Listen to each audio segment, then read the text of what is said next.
बच्चों, आप सभी का हमारे यूट्यूब चैनल आइडियल देव क्लासेस में स्वागत है। बच्चों, आज हम आपके लिए विषय हिंदी लेके आए हैं जो कक्षा 10वीं का है और इसके जो आपका जो अभ्यास प्रश्न पत्र सेट द था उसके आंसर लेके आए हैं, आदर्श उत्तर लेके आए हैं।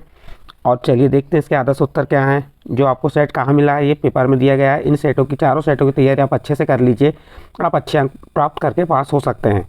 चलिए इसके बाद सही विकल्प के जो सही उत्तर हैं वो आपको हम बता रहे हैं। उससे पहले आपको प्रश्न पढ़ के बता देते हैं। पहला प्रश्न क्या है, प्रयोगवाद के कवि हैं। प्रयोगवाद के कवि हैं, कौन है प्रयोगवाद के कवि? तो उसका सही आंसर आ जाएगा ब नंबर का अगय। कौन है प्रयोगवाद के कवि? अगय हैं। नंबर 2 क्या कह रहा है, सूरदास भक्ति काल की शाखा के कवि। सूरदास भक्ति काल की शाखा के कवि हैं तो कौन है? कृष्ण भक्ति शाखा के कवि हैं कौन? सूरदास। नेक्स्ट तीसरा प्रश्न देखिए, दोहा छंद के द्वितीय और चतुर्थ चरण में मात्राएं होती हैं तो इसका नंबर का आंसर सही हो जाएगा 11-11।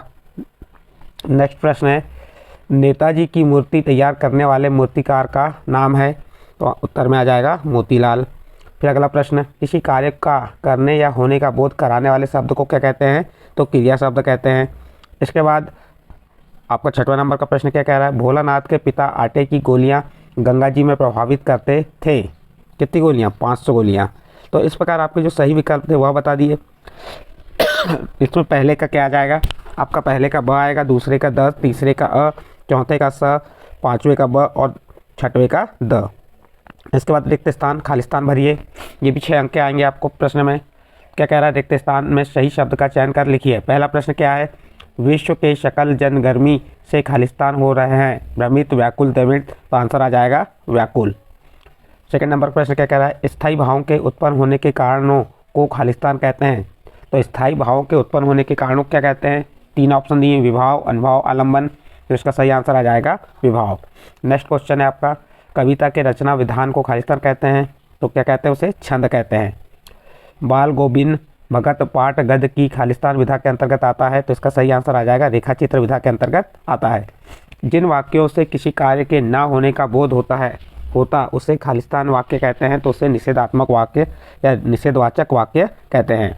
अगला प्रश्न है, सिलीगुड़ी से हुई हमारे साथ थी, सिलीगुड़ी से ही हमारे साथ थी यह खालिस्तान नदी, तो वह नदी का नाम है तिस्ता।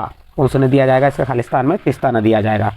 इस प्रकार बच्चों आपके यहाँ पर रिक्त स्थान कंप्लीट होते हैं। इसके बाद आपकी सही जोड़ी आती है, आप सही जोड़ी का मिलान कर लीजिए। चलिए सही जोड़ी में क्या दिया है, खंड अ और खंड ब। तो आत्मकथ्य कविता किसने लिखी है? जयशंकर प्रसाद ने। इसका घ नंबर का आंसर सही होगा। 16 मात्राएं किसमें होती हैं? चौपाई में। इसका ड नंबर का आंसर सही होगा। तीसरे में उपन्यास के तत्व होते हैं तो उपन्यास के 6 तत्व होते हैं, 6 नंबर का आंसर सही होगा। एक प्लेट सैलाब किसकी है? मन्नू भंडारी की ने लिखा है। जो मीठी वाणी बोलता है मृदुभाषी, साना साना हाथ जोड़ी मधु कांकारिया।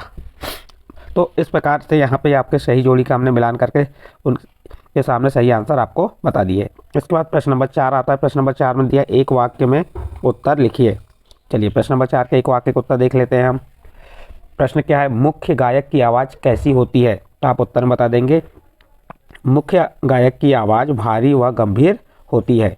इस प्रकार इसका पहला उत्तर कंप्लीट। दूसरा प्रश्न क्या कह रहा है, आलंबन के अंगों के नाम लिखिए। तो आलंबन के 2 अंग होते हैं, एक होता है आश्रय, दूसरा विषय। फिर अगला प्रश्न क्या है, संस्कृत व्यक्ति से क्या आशय है? संस्कृत व्यक्ति से आशय अपनी बौद्धिक क्षमता के आधार पर कई खोज करने वाले व्यक्ति से है। या अपन ये भी कह सकते हैं, संस्कृत व्यक्ति वह होता है जो हमें कुछ सिखा गया, वह व्यवहार जो पीढ़ी दर पीढ़ी चलता रहता है। फिर उसके बाद द्वंद्व समास के दोनों अगला प्रश्न क्या है, किस समास में दोनों पद प्रधान होते हैं? तो उत्तर में हो जाएगा द्वंद्व समास में दोनों पद प्रधान होते हैं, जैसे माता पिता भाई बहन, तो दोनों पद क्या है इसमें प्रधान है। अगला प्रश्न प्रश्न नंबर 5, आम के आम गुठली के दाम लोकोक्ति का अर्थ है दोहरा लाभ होना। नेक्स्ट अगला प्रश्न है 6वां प्रश्न, माँ ने भोलानाथ के घाव पर क्या लगाया? तो उत्तर हो जाएगा हल्दी। माँ ने भोलानाथ के घाव पर पीसी हुई हल्दी लगाई। नेक्स्ट प्रश्न देखते हैं प्रश्न नंबर 5, सत्य असत्य। फसल कविता हमें कैसी संस्कृति के करीब ले जाती है? सत्य असत्य। तो ये कथन सत्य आ जाएगा। दूसरा, किस वस्तु का बढ़ा चढ़ाकर वर्णन अनुक्ति अलंकार कहलाता है? किसी वस्तु का बढ़ा चढ़ाकर वर्णन अनुक्ति अलंकार में होता है। सत्य के असत्य? असत्य। क्योंकि किसी वस्तु का बढ़ा चढ़ाकर वर्णन अनुयुक्ति अलंकार नहीं, अतिशयोक्ति अलंकार में होता है। किसमें? अतिशयोक्ति अलंकार में। तो इसलिए कथन असत्य आ जाएगा। थर्ड नंबर देखिए, बिस्मिल्लाह खान बांसुरी वादन के लिए जाने जाते हैं, असत्य वो। इसके बाद नेक्स्ट देखिए, दो पदों के मेल को संधि कहते हैं, यह कथन असत्य है। ये कथन क्या है? असत्य है। दो पदों के मेल को संधि नहीं कहते, क्या कहते हैं? समास कहते हैं। और दो वर्ण के मेल को संधि कहते हैं। नेक्स्ट अगला प्रश्न है आपका, गंतोक का अर्थ पहाड़ है, सत्य। उसके बाद अगेय विज्ञान के विद्यार्थी रहे हैं, तो यह कथन भी सत्य है, अगेय विज्ञान के विद्यार्थी रहे हैं। इस प्रकार आपके सत्य असत्य कंप्लीट हुए। इसके बाद बच्चों आपके प्रश्न 6 से 2 अंक के प्रश्न आएंगे। जैसे आपको यहाँ प्रश्न नंबर 6 में क्या कहा है, किसी पद साहित्य को कितने कालों में विभाजित किया गया है, संवत में उनकी समयावधि लिखिए। तो आप उत्तर में बता सकते हैं। पद साहित्य को 4 कालों में विभाजित किया गया है, आदिकाल जिसे वीरगाथा काल कहते हैं, भक्तिकाल, पूर्व मध्यकाल, रीतिकाल या उत्तर मध्यकाल, आधुनिक काल। तो यहाँ पे इसे कितने भागों में बांटा गया है? 4 भागों में, और संवत में समयावधि यहाँ दी हुई है। इसके बाद नेक्स्ट उसका अथवा वाला प्रश्न है, उसके भी क्या कहा है अथवा में, प्रगतिवादी कोई 2 कवियों के नाम उनकी एक एक रचना के साथ लिखिए। तो ये प्रगतिवादी कवियों के नाम उनकी रचनाएं बता दी है। उसका नेक्स्ट प्रश्न नंबर 7 क्या कह रहा है, सूरदास अथवा सूर्यकांत त्रिपाठी निराला की काव्यगत विशेषताएं निम्नलिखित बिंदुओं के आधार पर लिखिए। तो ये बता दी हमने, सूरदास और सूर्यकांत त्रिपाठी की जो रचनाएं उनके बिंदु के आधार पर, जैसे रचना, भाव पक्ष, तो इन दोनों में से कोई भी एक तैयार आपको अच्छे से कर लीजिए, क्योंकि सूरदास की हर सेट में बताया गया है। अगला प्रश्न देखिए, प्रश्न नंबर 8 क्या कह रहा है, प्रश्न नंबर 8 में गोपियों को उद्धव को भाग्यवान कहने में क्या व्यंग निहित है, और उसका अथवा का प्रश्न क्या है, राम लक्ष्मण परशुराम संवाद पाठ के आधार पर राम के स्वभाव की कोई 2 विशेषताएं लिखिए। तो ये आपका प्रश्न नंबर 8 का उत्तर यहाँ पर हमने आपको बता दिए।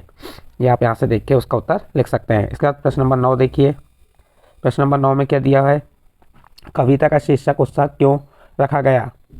जो कविता थी, जो आपकी पाठ की कविता है, उसमें कविता का जो शीर्षक है उत्साह क्यों रखा गया। और उसकी अथवा का प्रश्न है, फसल को हाथों के स्पर्श की गरिमा और महिमा कहकर कवि नागार्जुन क्या व्यक्त करना चाहता है। तो ये प्रश्न नंबर 9 के भी उत्तर आप यहाँ से देख के लिख सकते हैं। इसी प्रकार प्रश्न नंबर 10 के उत्तर, प्रश्न नंबर 10 क्या है, काव्य की परिभाषा एवं उनके भेद लिखिए। तो देखिए आचार्य विश्वनाथ के अनुसार काव्य की परिभाषा क्या हो गई, वाक्यम रसात्मक काव्यम, रस युक्त वाक्य ही काव्य। काव्य के 2 भेद होते हैं, दृश्य काव्य और श्रव्य काव्य। दृश्य काव्य जिसे आँख से देखकर हम आनंद की अनुभूति करते हैं वो दृश्य काव्य होता है, और जिसे कान से सुनकर और आँख से देखकर आनंद लिया जाता है उसे श्रव्य काव्य कहते हैं। फिर उसके बाद उसी के अथवा में करुण रस की परिभाषा पूछा है। तो आपको करुण रस का स्थायी भाव मालूम होना चाहिए। करुण रस का स्थायी भाव क्या होता है, शोक। अब परिभाषा क्या बनाएंगे, सहृदय के हृदय में स्थित शोक नामक स्थायी भाव का जब विभाव, अनुभाव और संचारी भाव से सहयोग होता है तब वहाँ करुण रस की उत्पत्ति होती है। उदाहरण में आप बता सकते हैं, अभी तो मुकुट बंधा था माथ, हुए कल ही हल्दी के हाथ, हाय रुक गया यही संसार, बना सिंदूर अंगार। तो इस प्रकार इसका उदाहरण बता देंगे। आपका प्रश्न नंबर 10 यहाँ पे कंप्लीट होता है। प्रश्न नंबर 11 में क्या पूछा है, वाणिक छंद एवं मात्रिक छंद में कोई 2 अंतर बताइए। और उसके अथवा का प्रश्न है, मानवीकरण अलंकार की परिभाषा उदाहरण सहित लिखिए। तो ये देखिए, आप वाणिक छंद और मात्रिक छंद के बारे में आपको बता दिए। और मानवीकरण अलंकार, जहाँ जड़ पदार्थों और प्रकृति के अंग कौन कौन से हुए, नदी, पर्वत, पेड़, लताएं, झरने, हवा, पत्थर आदि पर मानवीय क्रियाओं का आरोप होता है, उन्हें मानवीय व्यवहार करता दिखाया जाता है, वहाँ मानवीय अलंकार होता है। इसके बाद अगला प्रश्न है प्रश्न नंबर 12। प्रश्न नंबर 12 में किसी 2 प्रसिद्ध कहानीकारों के नाम और उनकी कहानी सहित लिखिए। तो देखिए, प्रसिद्ध कहानीकार कौन हो गए, प्रेमचंद, जिनकी 2 कहानी होगी, कफन और ईदगाह। उसके अथवा का प्रश्न, और दूसरा चंद्रधर शर्मा गुलेरी। और आपको जो भी कहानीकार लगे उनके नाम यहाँ पे लिख सकते हैं। उसके बाद अगला उसका अथवा का प्रश्न क्या था, जीवनी और आत्मकथा में 2 अंतर लिखिए। तो देखिए यहाँ जीवनी और आत्मकथा में आपको अंतर बता दिए। जीवनी में लेखक किसी अन्य के जीवन पर व्रत को प्रस्तुत करता है, कि जीवनी किसी अन्य दूसरे व्यक्ति पर लिखी जाती है। जीवनी में बहुत सी बातें अनुमानित रहती हैं, जबकि आत्मकथा लेखक अपने ही जीवन के व्रत पर स्वयं के लिए लिखता है। आत्मकथा में सब कुछ सत्य पर आश्रित होता है। तो इस प्रकार जीवनी और आत्मकथा में अंतर बता दिए। इसके बाद प्रश्न नंबर 13। प्रश्न नंबर 13 में क्या दिया है, स्वयं प्रकाश या मनु भंडारी की साहित्य विशेषताएं लिखिए निम्न बिंदु के आधार पर। और उसके ये 2 प्रश्न आपके उत्तर आपको यहाँ बता दिए। स्वयं प्रकाश और मनु भंडारी के बारे में आप देख के यहाँ से लिख सकते हैं। देखिए नेक्स्ट प्रश्न क्या है, प्रश्न नंबर 14।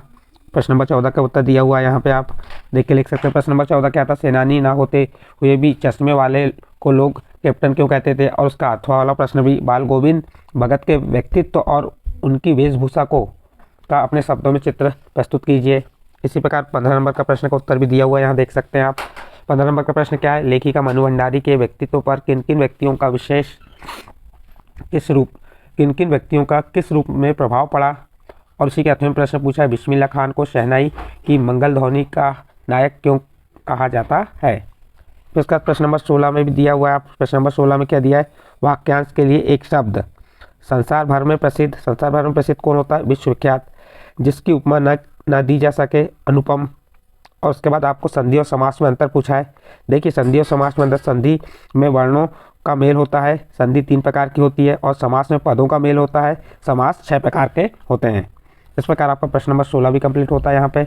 प्रश्न नंबर 17 का उत्तर यहाँ पे दिया हुआ है। प्रश्न नंबर 17 क्या है, बच्चे माता पिता के प्रति अपने प्रेम को कैसे अभिव्यक्त करते हैं, उसके बारे में दिया है। और 8वें का उत्तर भी आप यहाँ से देख के लिख सकते हैं। 8वें में क्या दिया है, लेखक अज्ञेय के अनुसार प्रत्येक अनुभव की अपेक्षा अनुभूति उनके लेखन में कहीं अधिक मदद करती है, क्यों। फिर उसके बाद आपका प्रश्न नंबर 18 में निम्नलिखित काव्यांश का संदर्भ प्रसंग सहित भावार्थ लिखना है इसमें। तो ये आपको संदर्भ प्रसंग सहित भावार्थ किस प्रकार से लिखना है, यहाँ आपको बता दिया हमने। इसके बाद प्रश्न नंबर 19 में भी क्या दिया है, निम्नलिखित पद्यांश के संदर्भ प्रसंग सहित लिखिए। तो आपको प्रश्न नंबर 19 के भी यहाँ पे संदर्भ प्रसंग सहित आंसर उत्तर में लिखना है। इसके बाद प्रश्न नंबर 20 में आपका क्या है, प्रश्न परोपकार से बड़ा कोई धर्म नहीं विषय पर अनुच्छेद लिखना है, और अथवा महंगाई की समस्या पर पिता और पुत्र के मध्य संवाद। इसके बाद प्रश्न नंबर 21 देखिए, प्रश्न नंबर 21 क्या है, अपठित गद्यांश। तो प्रश्न नंबर जो 21 में अपठित गद्यांश दिया है उसके बारे में आपको यहाँ पे बताना है। इसके बाद 22 नंबर का प्रश्न है, औपचारिक अनौपचारिक पत्र है, और इसके बाद 23 नंबर। इस प्रकार बच्चों आपको हमने यहाँ पे प्रश्न क्रमांक 1 से प्रश्न क्रमांक 23 तक सभी प्रश्नों के उत्तर इस वीडियो के माध्यम से बताएं। यदि आपको ये वीडियो अच्छा लगा हो तो आप हमारे चैनल आइडियल देव क्लास को सब्सक्राइब कीजिए, लाइक कीजिए एवं अन्य ग्रुप में शेयर जरूर कीजिए।